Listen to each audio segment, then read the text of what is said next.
lo Stato interveniva profondamente nella vita dei suoi cittadini, i quali si impegnavano assieme nell'amministrazione, il servizio militare, la legislazione, la funzione giudiziaria, le cerimonie religiose, i giochi e le feste.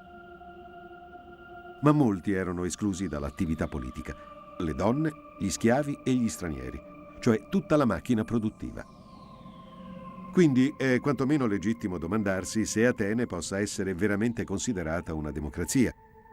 È indubbio che se ci si riferisce alla cittadinanza maschile adulta, si può parlare sicuramente di una democrazia diretta compiuta, in cui tutti i cittadini erano considerati uguali nella capacità di discutere gli affari pubblici, tanto uguali da poter essere sorteggiati per assumere le massime cariche dello Stato.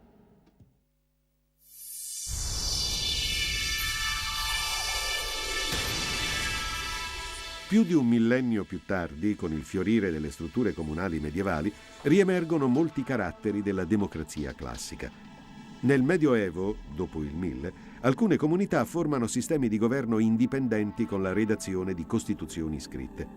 Si afferma il comune medievale come vera e propria repubblica. Tra le più conosciute, le città-stato italiane, e tra queste Firenze, Venezia, Siena, Padova. La formazione del pensiero repubblicano del Medioevo può essere ricondotta al lavoro di diversi pensatori, attivi tra il 200 e il 300, ma è negli scritti di Marsilio da Padova, e in particolare nel suo Defensor Pacis del 1324, che si può trovare una delle più importanti formulazioni del significato di governo elettivo e sovranità popolare.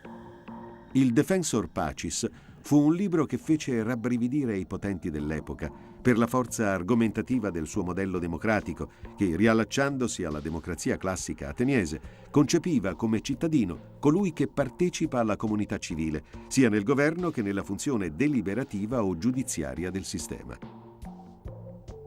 Marsilio aveva davanti il modello del comune di Padova del 300, in cui tutta la cittadinanza era coinvolta politicamente nel governo della città. Osservando la Repubblica Padovana dei primi del 300, troviamo alla base dell'impalcatura istituzionale tutta la cittadinanza.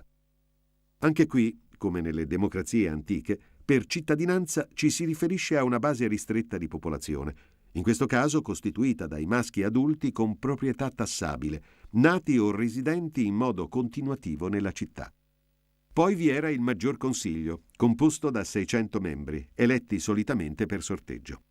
Un minor consiglio, 16 anziani e, capo di governo, un podestà. Tutti incarichi di breve durata, che solitamente prevedevano la procedura elettorale per sorteggio. Così dice Marsilio da Padova nel Defensor Pacis.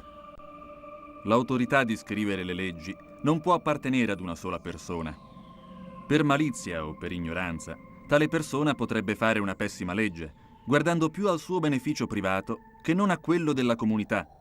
È ovvio che una quantità di cittadini maggiore, che non una sua certa parte, può notare con facilità una inesattezza nelle leggi, poiché un tutt'uno è sempre più grande per mole e per intrinseche virtualità rispetto a qualsiasi parte. Il contributo delle città repubblica medievali alla teoria e alla prassi democratica è stato considerevole, sia dal punto di vista delle innovazioni istituzionali che per il fatto di aver offerto un esempio importante delle possibilità di autogoverno, anche per gli statuti che regolavano i loro sistemi. Il comune medievale, con la sua struttura repubblicana, segnò la prima occasione, nel pensiero politico post-classico, con la quale gli argomenti dell'autodeterminazione e della sovranità popolare tornarono a svilupparsi.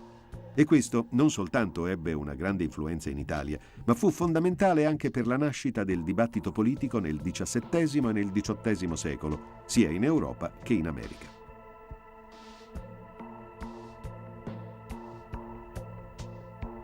L'autogoverno della Repubblica medievale si basava sulla libertà. La comunità, nella sua interezza, deteneva la sua totale sovranità, assegnando ai propri governanti il ruolo di rappresentanti eletti. Essi non sono dunque dei governanti in senso tradizionale, ma agenti o amministratori sempre revocabili.